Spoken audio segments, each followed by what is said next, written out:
श्री गुरुदेव दत्त. श्री स्वामी समर्थ. श्री गुरुचरित्र अध्याय 18. श्री गुरूंकडून चवळीची वेल उपटून ब्राह्मणाला धन कुंभदान. श्री गुरुदेव दत्त. परब्रह्माने नमः. श्री गणेशाय नमः. आत्तापर्यंत केलेल्या श्री गुरुचरित्राच्या श्रवणाने नामधारकाच्या मनाला समाधान झाले नाही. त्याचे अंतकरण पूर्णपणे तृप्त झाले नाही. कामधेनू स्वरूपी श्री गुरुचरणात तो ध्यानसक्त झाला होता. श्री गुरुचरित्रात अत्यंत आसक्ती असल्यामुळे त्याचा पुढील कथाभाग संपूर्णपणे श्रवण करणेच त्याची एकमेव अभिलाषा होती. हे जाणून सिद्धमुनी म्हणाले, प्रिय नामधारका, खरंच तू एक श्रेष्ठ गुरुभक्त आहेस. या अखिल ब्रह्मांडात गुरुतत्वापेक्षा अधिक श्रेष्ठ अन्य तत्व नाही. प्रपंचात गुरुभक्त हा सर्वात भाग्यवान असतो. तू मला गुरुचरित्राचे निरूपण करायला सुवर्ण संधी दिली आहे. तुझ्या पुण्याई निमित्त मला ही गुरुसेवा करण्याची संधी आज लाभली. मला आता संपूर्ण श्री गुरुचरित्र स्मरण होऊ लागले आहे.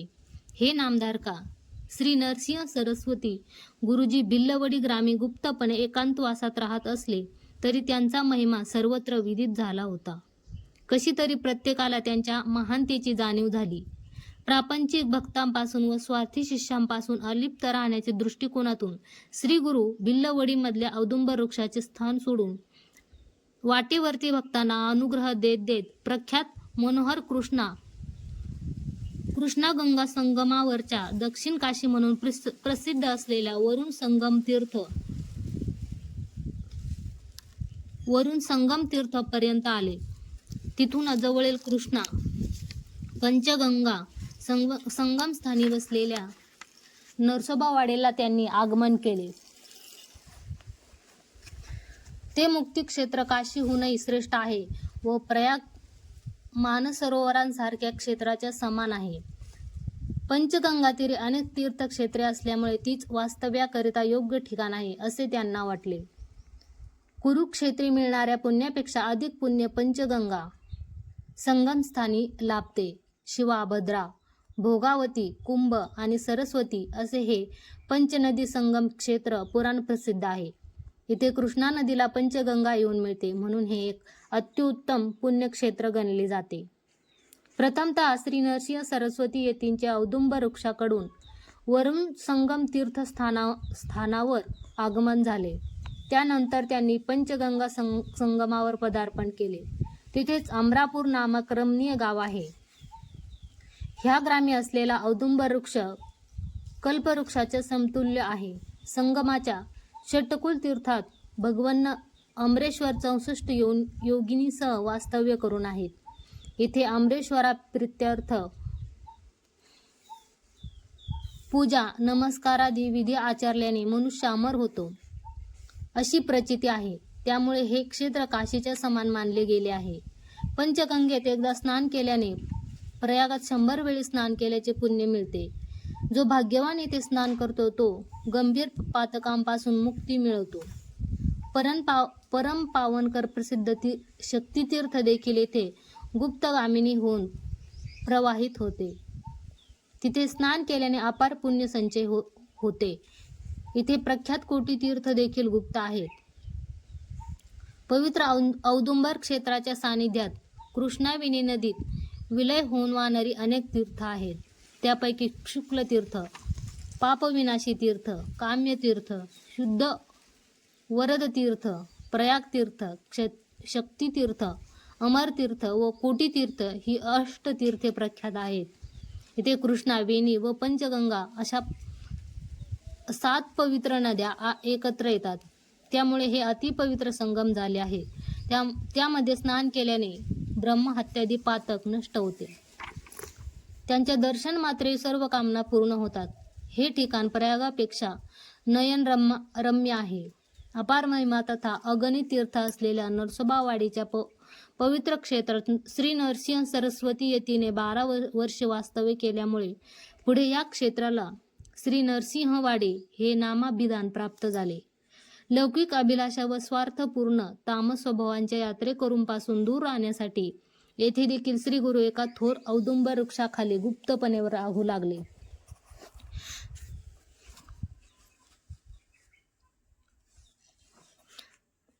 तथापि काही काळानंतर भक्तांचा उद्धार व्हावा आणि तीर्थ महिमाही सर्वांना कळून यावी या उद्देशाने प्रकट होण्याचे ठरविले.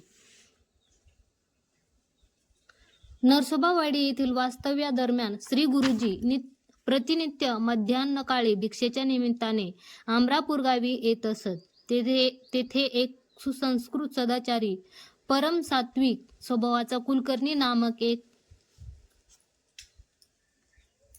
सद्ब्राह्मण याचक कृतीचेच अवलंबन करीत आपल्या पतिव्रता पत्नी सोबत आनंदाने चरितार्थ चालवित होता. वेद विद्वान समदर्शी तो ब्राह्मण निष्काम कर्म मार्ग अनुसरून वैदिक धर्माचे काटेकोरपणे पालन करत होता. भगवंताच्या अनुग्रहामुळे जेवढी प्राप्ती व्हायची तोच प्रसाद समजून जीवन चालवित असे. तो अत्यंत दारिद्र्याने त्रस्त असला तरी अतिथी सत्कार, ब्रह्मयज्ञ, नित्यानुष्ठान इत्यादी कर्मात लोप न पावता ते सर्व आचरित असे. त्या ब्राह्मणाच्या परसदारी एक चवळीची वेल होती. त्याला भरपूर शेंगा व्हायच्या. ज्या दिवशी काही भिक्षान्न मिळत नसे त्या दिवशी हे दाम्पत्य त्या शेंगा शिजवून ते भक्षण करून संतृप्त असत. अशा परमार्थिक जीवनात आसक्ती असणाऱ्या सात्विक सदाचारी लोकांवर गुरूंच्या अंतःकरणात विशेष प्रेम व अनुकंपा होती. हेच त्यांच्या अवताराचे ध्येय व कार्यपद्धती होती. एके दिवशी त्या ब्राह्मण दंपतींना अनुग्रह करण्यासाठी श्री गुरु भिक्षेनिमित्त त्यांच्या घरी आले. भिक्षुक रूपात असलेल्या श्री नरसिंह सरस्वती यतींना सत्कार गौरवपूर्वक ब्राह्मणाने घरात नेले व अतिथीच देव असे मानून भक्तिपूर्वक त्यांची पूजा केली. त्या दिवशी ब्राह्मणाला कोणतीही भिक्षा मिळालेली नव्हती. म्हणूनच त्याच्याकडे अतिथीला भक्ष्य म्हणून भोजन रूपात अर्पण करण्यास काही नव्हते. त्याने परसदारी असलेल्या चवळीच्या शेंगाच भिक्षा म्हणून वाढल्या. अशा दरिद्र स्थितीत असतानाही त्या कर्मनिष्ठ ब्राह्मणाने अतिथी सत्कार उत्तम प्रकारे केला. हे आतिथ्य पाहून श्री गुरु संतुष्ट झाले. महात्म्याचे वर्तन अत्यंत विचित्र असते. श्री गुरुजी त्या दंपतींना अनुग्रह देत म्हणाले, हे सदाचारी ब्राह्मणा, तुमच्या योग्य आचरणेने आम्ही प्रभावित झालो आहोत. आजपासून तुझे दारिद्र्य, दोष, पीडा संपले असे समज. यापुढे तुझे उत्तम दिवस सुरू होतील. तुझे भाग्य फुलले आहे असा वर देऊन ब्राह्मणावर कृपा व्हावी ह्या हेतूने परसदारी वाढलेली ती वेल मुळासकट उपटून टाकत ते संगमाच्या दिशेने निघाले. ते अनुचित कृत्य पाहून विप्रस्त्रीला तिच्या मुलाबाळांना अतीव दुःख झाले. ती भिक्षुक रूपी अतिथीला दोष देत त्यांची निंदा करून अनुलाप करू लागली. भिक्षा स्वीकारून आपले नुकसान करून गेलेल्या त्या यतीला ते शिवशाप देऊ लागली. आम्ही तर आमच्या योग्यतेनुसार आतिथ्य केले, त्यांना कोणत्याही प्रकारे कमी पडू दिले नाही, तरी त्यांनी आमच्या रोजच्या उदरभरणाच्या सोयीचे अपहरण केले असा प्रलाप करू लागली. दूषित दृष्टी असलेल्या विप्रस्त्रीला त्या अतिथीचे निजरूप कळले नाही. तिला तो सामान्य माणूस वाटला. आपणच दैवहीन आहोत असे समजून ती तिच्या नशिबाला कोसू लागली. परंतु तिचा नवरा जो प्रभुत्त होता तो दुःखी झाला नाही. त्या विवेकी ब्राह्मणाचा विश्वास होता की हे अतिथी रूपी येथे आले होते ते ईश्वर स्वरूपी होते. तो पत्नीला म्हणाला, हे प्रिये, सर्व काही दैवी संकल्पनानुसार होते. आपल्या प्रारब्धात जसे आहे तसेच होते, तेच झाले. डोक्यात विषम विचार आणू नको व चलविचल होऊ नको. प्रपंचात सगळेच परमात्म्याच्या प्रेरणेने प्रेरित होऊन त्यांचे कर्म करतात. इथे कोणीच स्वतंत्र नाही. आम्हासारख्या सामान्य माणसांना काय उत्तम काय अधम हे माहीत नसते. आमच्या प्रारब्धात जे लिहिले आहे तेवढेच मिळते व नको असलेल्या हातातून निघून जाते. आमच्या अस्पष्ट दृष्टीमुळे भविष्यातील घडामोडी समजून घेण्यात आम्हा अज्ञानी लोकांना साध्य होत नाही. जे घडते ते आमच्या भल्यासाठीच असते. आपण त्याविषयी व्यर्थ चिंतन करून अस्वस्थ होऊ नये. सकल जीवन परमात्म्याच्या अधीन आहेत.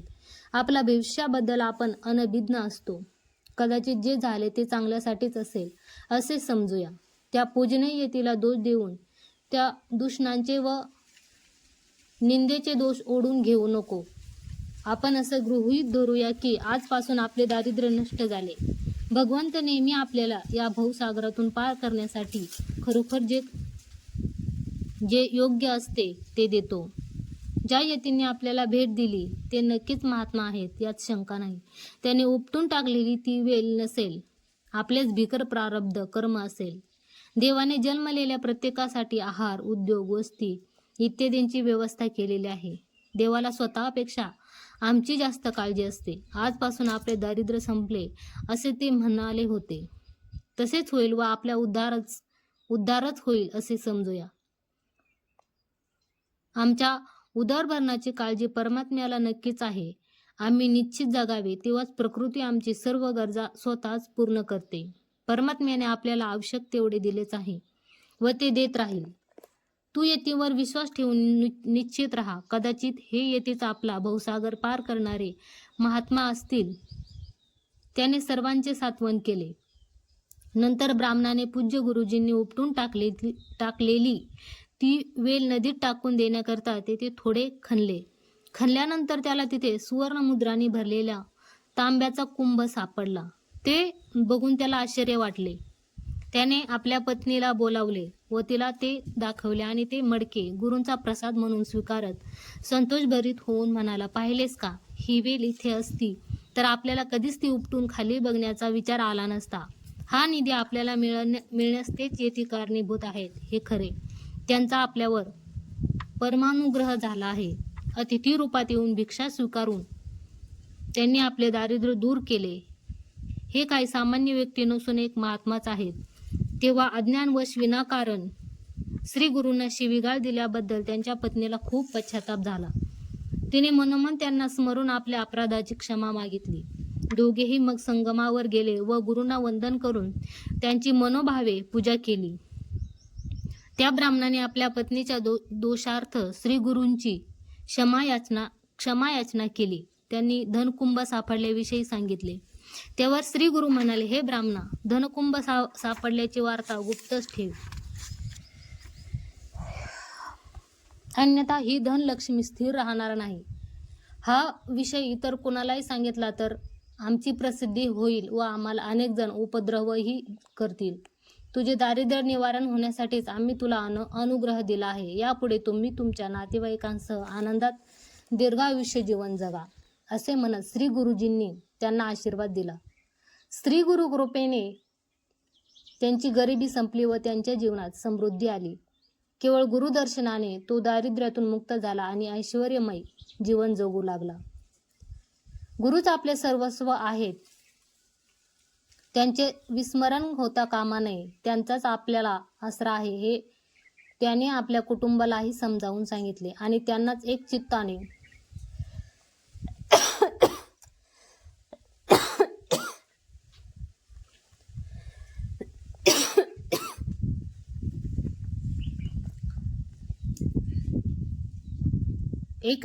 स्मरावे व त्यांची सतत आराधना करावी असेही बजावले. गुरुकृपा ही एखाद्याच्या कल्याणासाठी संपूर्ण आश्वासन आहे. त्याला कल्याण गुणपूर्वक होण्यासाठी गुरूंचे अनुग्रह मुख्य असते. जो स्वहृदय गुरुप्रती समर्पित असतो तो गुरुकृपेला पात्र ठरतो. अशा व्यक्तीला इतर कोणत्याही प्रकारच्या साधनेची व धार्मिक आचरणाची आवश्यकता नसते.